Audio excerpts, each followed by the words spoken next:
Hey, welcome back to the show. Today we are speaking with Justin Stiver, physical therapist and owner or co-owner of Total Therapy Florida, not Total Therapy Solutions, but previously was Total Therapy Solutions.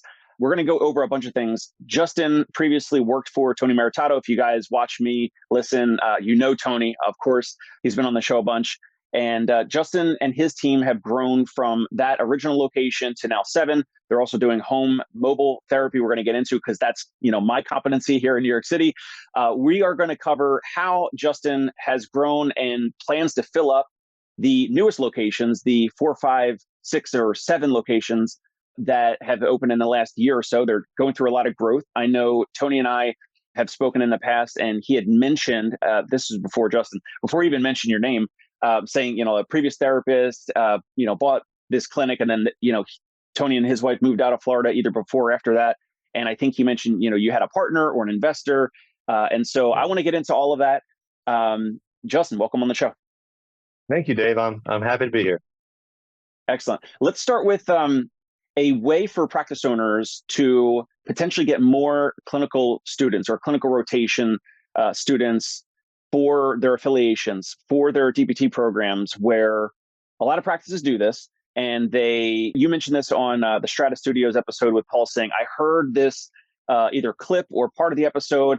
The story was just genius. It blew my mind. So let's go into that really quick. I want to just start there, and then we can kind of circle back to your growth and the company and the practice and all that. Yeah, that's a fun story. So we faced headwinds as far as hiring goes, just like everybody else. I don't need to speak on that because everyone feels that pain. And that's one of the biggest things, when you're expanding, you're not only trying to hire for like turnover, but you're trying to expand and find new therapists all over. And our area especially is tough because we have a ton of patients moving here. But really a lot of the therapists and a lot of are actually moving out of town because things are getting more expensive here. And so I would say we're actually losing great therapists here for that reason. So I think we're going to a conference. I was, and we were like, what can we do? Should we sponsor more ads on Indeed? Should we use ZipRecruiter? Should we do this? And we're like, we had 4 students last year that and 3 of them canceled because of housing costs. So those students, normally we can hire about 25 to 50% of those students as, because they absolutely love our company, our teams, and they stay on board. Well, we said, why don't we just look at buying a duplex or some kind of multifamily house and offer free housing? I mean, what's it actually going to cost us? Interest rates weren't that high then. So we actually picked up the phone, and those houses, by the way, were going fast. So, so we picked up the phone, we called my actual mom, who is a realtor, and we said, look, is there any duplexes, multifamily houses in Inglewood area? Because Inglewood's kind of where we're stationed, right in the center of all 7 clinics. And we said, yeah, there's actually one for sale. It just went on the market, and we just actually bought it sight unseen. And these houses were going like rapid fire, so we didn't even inspect it. We didn't even do anything. We just bought it sight unseen, and it was kind of crazy that we did it through the car ride on the way to a conference. But after that, so we bought that duplex, and we called every school that we had students from in the past, and we said, look, we have housing now, and it's free housing for students, and the only stipulation is that we would like to do interviews with these students first to make sure they're good fits.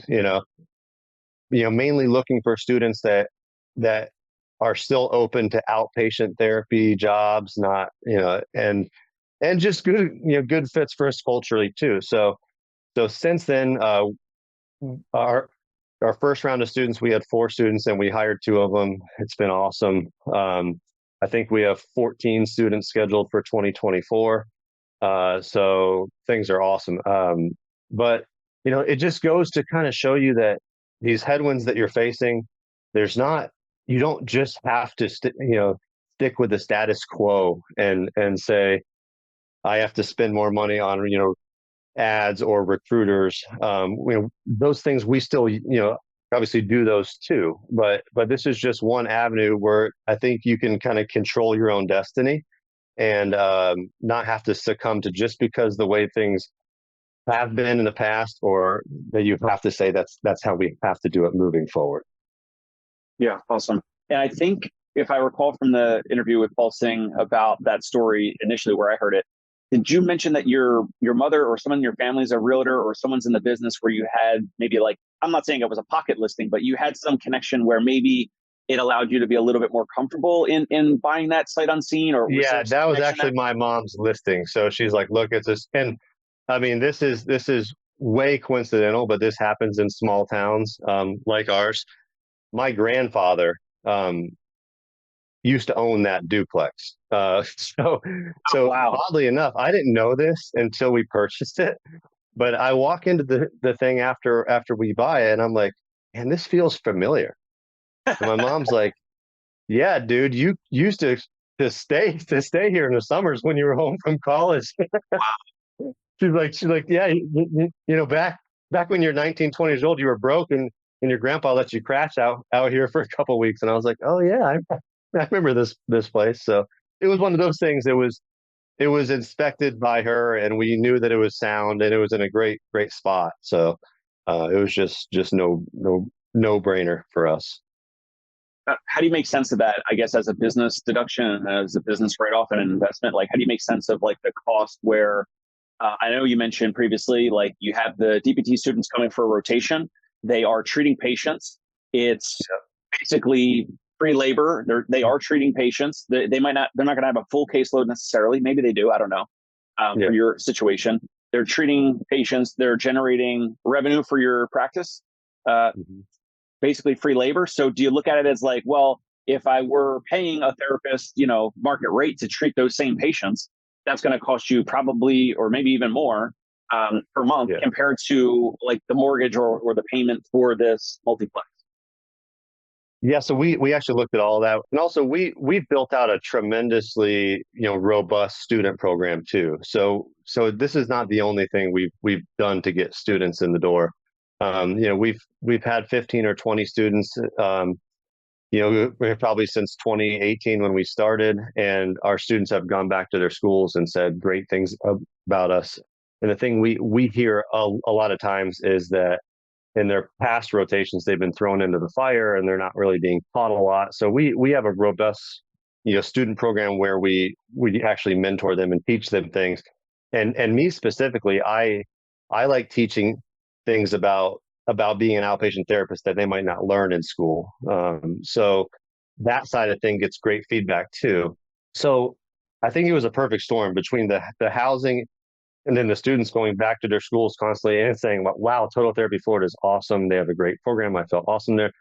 So we also only take last term students, which is helpful a lot because from a hiring standpoint, it's an easy transition because they're almost graduated. And then also they've already had the internships where they've gotten their feet wet with patient care. So we normally start our students off with about a half a caseload, and then by the end of their 12-week internship, they're almost to a full caseload. I mean, they can't treat Medicare patients, which is about 55 or 60% of our patient population. So there's some things there we have to work around. But in general, the dollar figure that we have assigned to our students is about 35 or $40,000 per student per semester. And that's billing that the student's able to do that we would not have captured if we didn't have a student there at the time. Okay. And then, so that number is important, but then also, what does it cost to hire and actually train a therapist? Because we have 12 weeks with these students to train them. We make money off them as they treat patients, and we have a 12-week working interview with them. So it's tremendously valuable. So you have to also assign that dollar figure of what you're paying a recruiter to place a therapist with you. Last one we hired, I think we paid like $11,000 for. So, I mean, that adds up pretty quick. So if you're looking at the cost to own that duplex, we're looking at all the interest that you know off of that. And it's I don't have that dollar figure in front of me, but I think it's around $18,000 or $20,000 per year to own that as far as interest goes. So I mean, that is a drop in the bucket when you consider that we lost 3 out of 4 students that one year.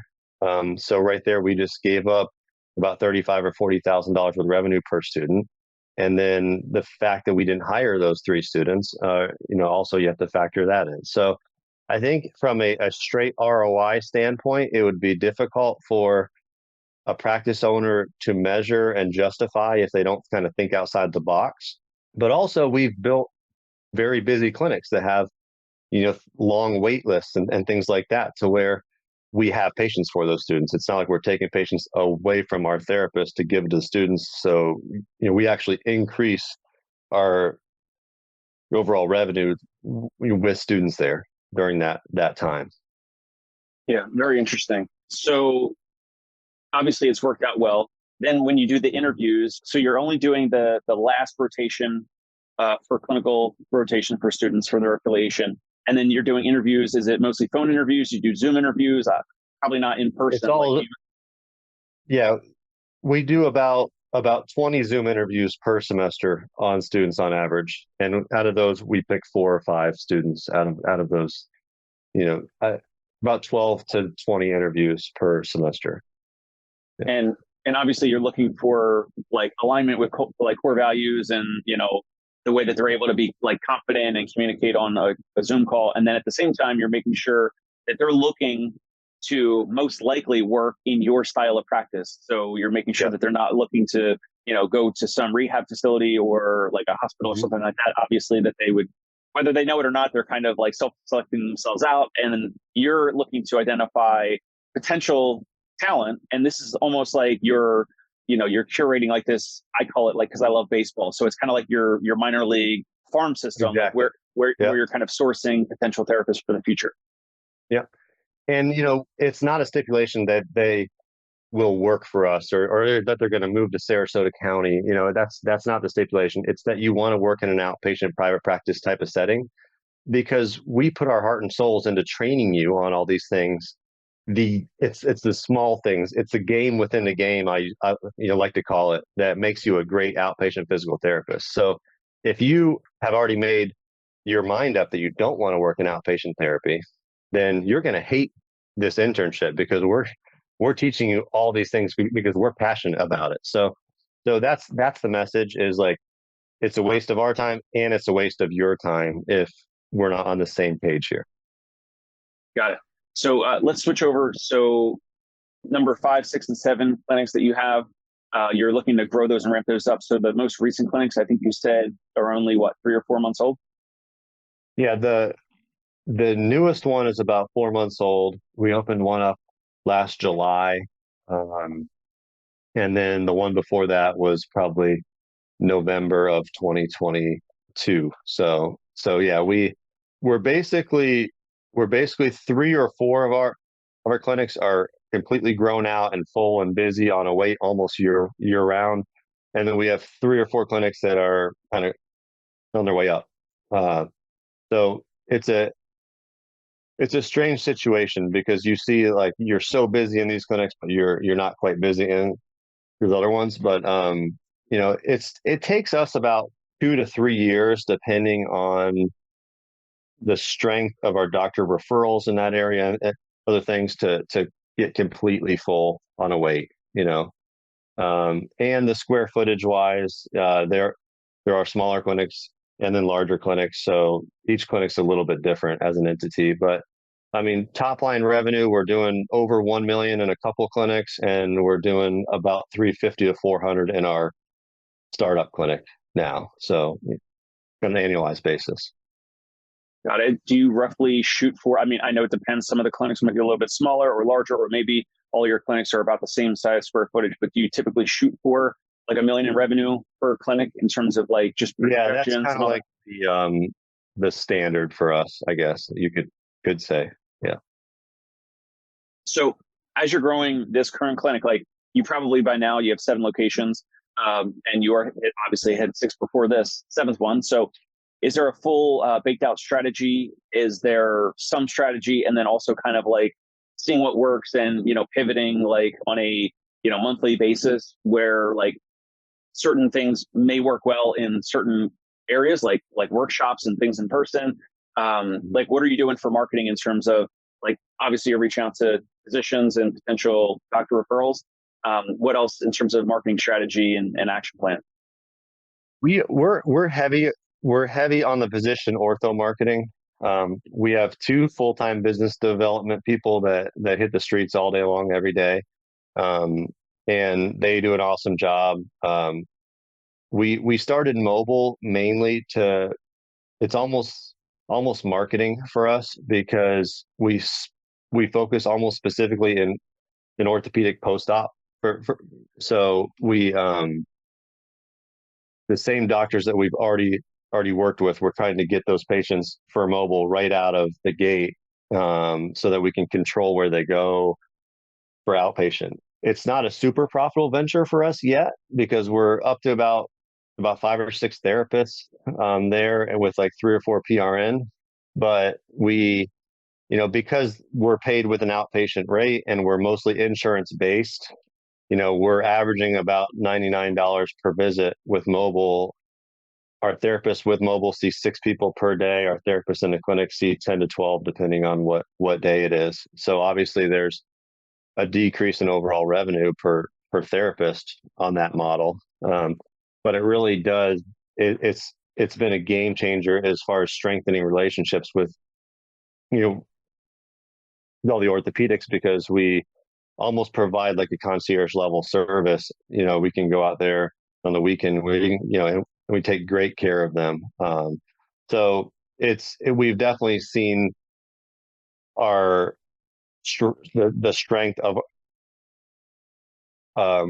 those key referral targets get better with mobile. But we're dedicated to orthopedics. So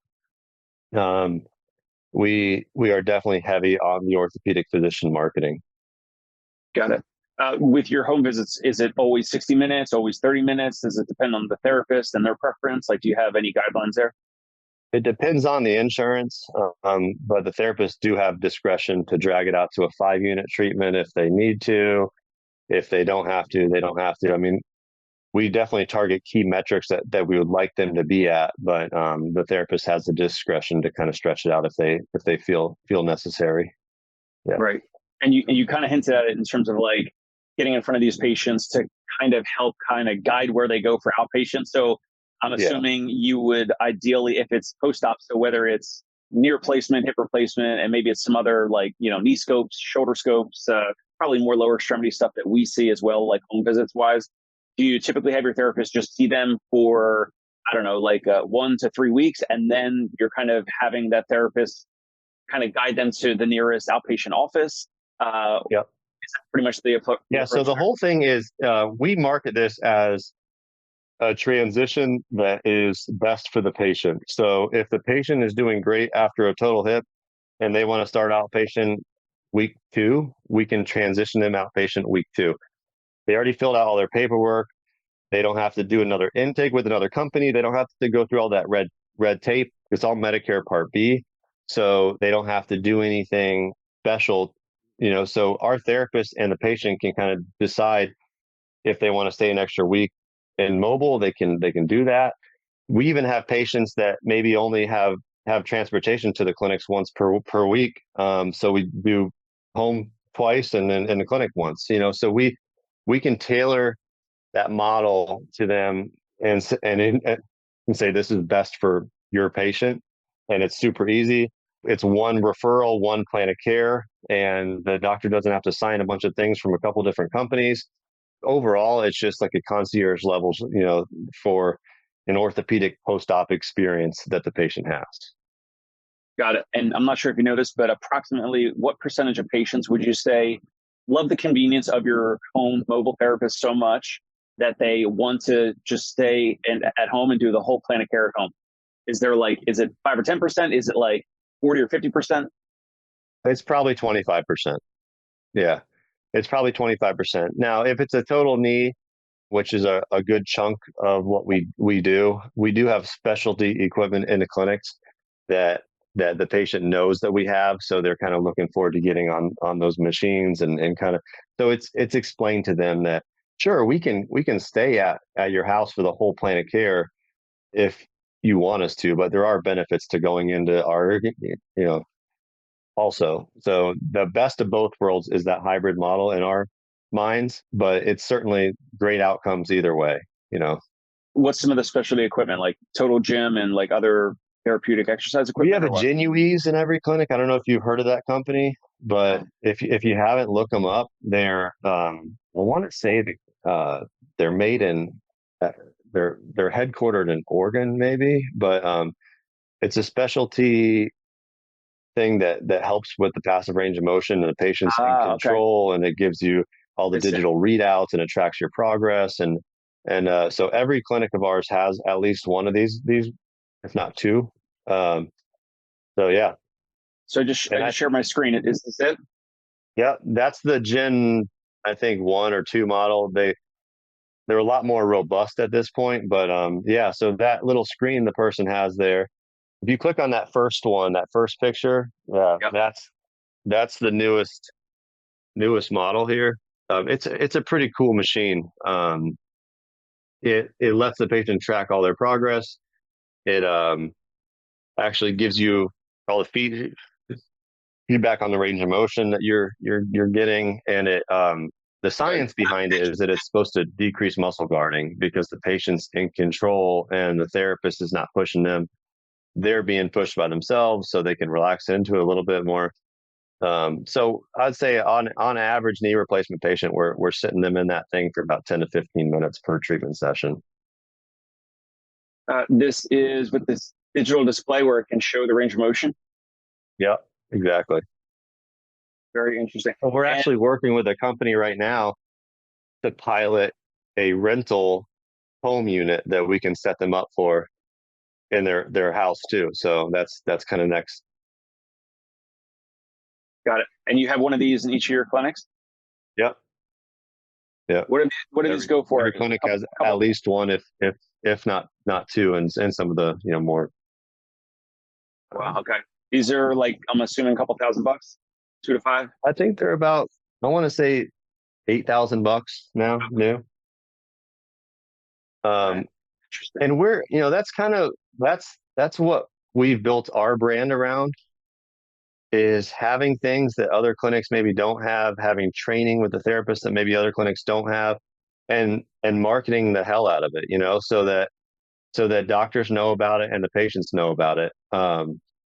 And I think that's why we've been able to grow to a level where we're doing 900,000 plus per clinic, which is kind of, you know, all the clinics that I've actually looked at to start or buy. Um, it seems like if there's no marketing going on, if there's no, they're sitting around the $300,000 to $500,000 range as far as revenue goes. And for us, we have such high expenses because of things like this that we do, that we really make our profit margins once we get over 750,000. That's when our profit margins start going through the roof, because um, at that point we've already met all the fixed costs, and we go from about a 15% profit margin, to a 25 or 30% profit margin once we get higher. So it's a key for us is to get to that 850 to 950 range, because that's when we're at a 25 or 30% profit margin in that office. Got it. Awesome. And in terms of, so you have your 2 full-time team members that are kind of going out and meeting with physicians and doctors' offices, front desk staff, all of that. I know Tony has mentioned he's got a great YouTube channel, and the whole Learn Medicare billing thing. He's doing a great job. But one of the videos that he posted a while back, maybe in the past year or two, was basically like his approach or his idea of approaching physicians by saying like, I know you already have a ton of therapy places, options, places that you send all your patients. And like basically like I'm no better and I'm not going to say that I'm better and like, different than what's out there. What I can say is if you need someone to get in within 24 hours, that's where I can help you. If you need, if you have someone that's a challenging or difficult patient, we'll take them. Like kind of being a little bit different or a little bit nuanced in terms of at least him, like kind of putting himself in the physician's shoes, which is like the physician already has a list of therapy places nearby. Maybe you're at the top of that list and maybe you're not even on that list at all. But it's like approaching them with like, here's how I can help in a way that like maybe other therapy practices aren't presenting their offering. Is that one of the ways? I mean, what else have you like? How else do you train those two full-time individuals to go out and meet with physicians and front desk staff there? I will say every physician is different. There are physicians that hold the keys pretty close. There's other physicians' offices where you just have to go in there and figure out the logistics of how that office sends business. There's a lot of times where you could go right to the top of the pyramid and try and get that physician's attention to play golf or to go out to, after work for drinks or whatever. And you realize that the physician isn't the one sitting the, dictating where the patient goes. It's the receptionist that you've walked past 15 or 20 times. So every office is totally different. It's like a giant game of chess. It's very strategic. Our team is really good about dissecting how those offices work, which if you don't have someone doing it full time, you'll never know that because it's 15, 20, 30, 100 stop bys into that office. Maybe 25% of the time you go into an office, you get to ask a question. The other time they're so busy, you just kind of dropping something off and trying to brand yourself, So if you don't have 100 stop bys in that office over the course of the whole year, then you're never going to have the 25 actual meaningful calls where you get to figure something out about that office. But it's a very frustrating thing for a lot of practice owners because if you don't go all in on it, there's almost no ROI. In that case, I would say the strategy Tony has is a great strategy because there's a percentage of physicians that matters to, right? It's most of the time the smaller, more personal type offices. But the big dogs, the one that do 1,000 hip replacements per year, those doctors typically don't work like that as much. They're usually well insulated. They're normally hard to make them change their minds. Everything's working great and they're super busy, so they don't want to change. So those offices you have to chip away at with strategy. And we meet quarterly, we meet monthly, and we spend a ton of time on the most minute details about every office. And then what'll happen is eventually you'll go from zero to where the faucet just turns on and you're getting 30, 40, 50 referrals per month from these physicians, which on a dollar standpoint, it's crazy because you're like 0, 0, 0, 25, 35, 45 per month, and if you stopped at zero, you would say this is a waste of time, So I think that's where a lot of physician marketing gets a bad rap because it's truly like the winner. There's only one winner, and everyone else is not winning. So, but then there's also offices where they don't want to do anything like that, and they just have this list that they give to people. And if you can get on the top, say 3 on that list, then you're going to get referrals from the patient looking you up on Google. So it's a total. If you're going to go into this, you have to look at every corner of it. You have to have the 1,500 Google reviews that we have, so that when the patient looks you up online, they see you. You have to rank well. You have to do things well to capture it all. And if you just kind of if you dip your foot into it, you're going to think that it's a total waste of time. What do you say to the practice owners or the therapists out there that say, what about all these physicians that are affiliated with these hospital systems and ACOs, and they are basically told or demanded that they must keep all the referrals in-house? Do you still pursue some of those in the Sarasota, Florida area, or do you or your team identify some of those physicians knowing that maybe it's going to be, maybe you do a little bit, but it may be a lost cause, and maybe you go after some of like the more independents or like the other groups? There still could be larger groups, but maybe groups that are less affiliated with the hospital systems and the ACOs, or maybe not affiliated. What do you think there? What have you seen? There's definitely quite a few surgeons that we've said, okay, be nice to them, drop off stuff every once in a while, but we're not going to spend a lot of time on them that are deeply rooted. There's a lot of physician groups, orthopedic physician groups that own their own physical therapy practice in their headquarters around us. There's not as many orthos associated with hospitals as you would think, but there's a lot of orthos that have their own private practices themselves. So those are actually, if you look at our top 10 referral sources, there's probably 8 of them on that list that have their own physical therapy. Because say they're in Sarasota, they won't send to our Sarasota office very often because they have their own office.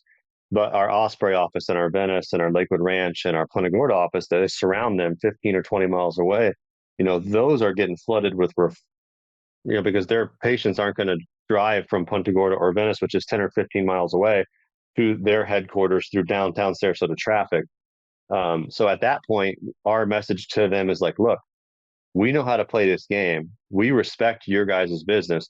We're going to send everybody we can. We're going to accept the fact that you're not going to send us anybody in this 5-mile radius of your practice, but we have other locations too surrounding you, so we can help you out to where you don't have to spend a lot of time with your patient making, okay, where do you live? Okay, I know a really good mom and pop physical therapist in this town. Okay, go to them. We're kidding ourselves if we think that the physician that's seeing 55 to 60 patients per day is going to take the time to do that. And that's the reason why we grew to 7 locations so quickly, is because we wanted to be a strong player in this orthopedic game. And we knew that they're not going to want to do that thinking. So we have to have locations around them to where they say, oh, you know what? Total Therapy Florida is an awesome place. Every clinic has the genuines. Every clinic is well lit. Every clinic is modern. Every clinic is well trained and staffed. I've heard nothing but great things about this company. And they have an office within 50 square miles of our office, that are extremely strategically placed so that no matter where my patient's coming from, because people will drive, 25 or 30 miles to have surgery with the best doctor, but they're not going to drive 25 miles to actually do physical therapy. They're going to drive five miles maybe. So we've made that decision easy for those physicians to say, just go to Total Therapy Florida. They have a bunch of locations and they're great. So you don't have to be narrow-minded and think that just because a physician has a conflict of interest of some sort means that you can't figure that out with them. The difficulty, though, is getting in to actually have that conversation. So it takes months and years and thousands of dollars worth of business development expenses to even be able to have that conversation with that physician in the first place. So, and I asked our business development team, I said, how many outpatient physical therapy marketers do you run into while you're making your calls on a daily basis?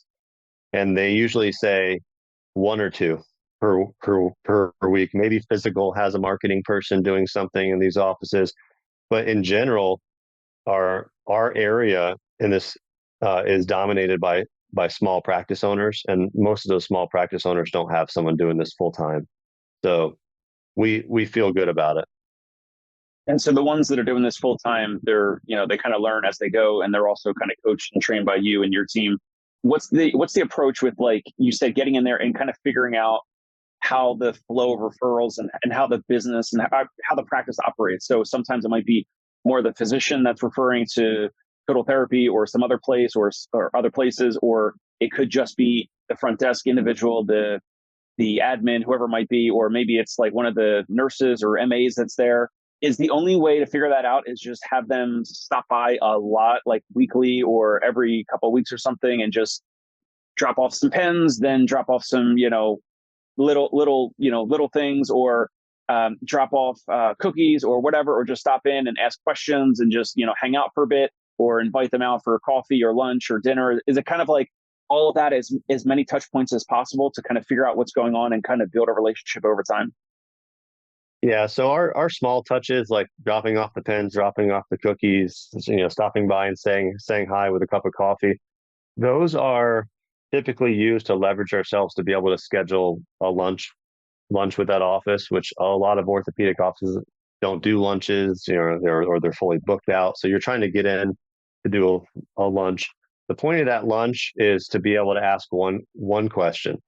I almost say, like, we don't want to be bothering them. We don't want to be, they're busy. They're looking at you as a marketing salesperson that they don't want to spend time with, so, but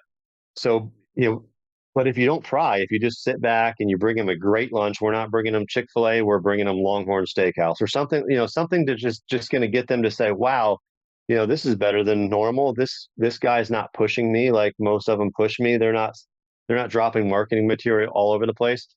So they feel a little more comfortable to come up to you and start talking to you, and you try and drive that conversation to being more of a personal conversation, not a business conversation.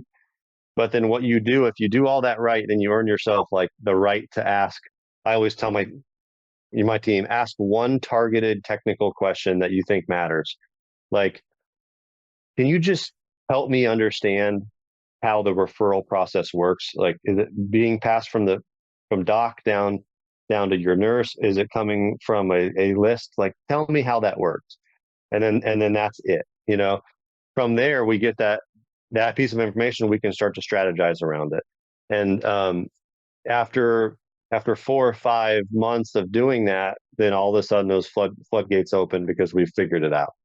And then in terms of the two salaries for the full-time individuals that are traveling to all these offices and doing the physician marketing, if you're looking at those two salaries as like part of your marketing spend, is that like, and then maybe you also do other things, I don't know, you tell me, like if you're doing Facebook ads or Google ads or like any other paid channels for marketing, is that like 80 or 90 something percent of your overall marketing investment?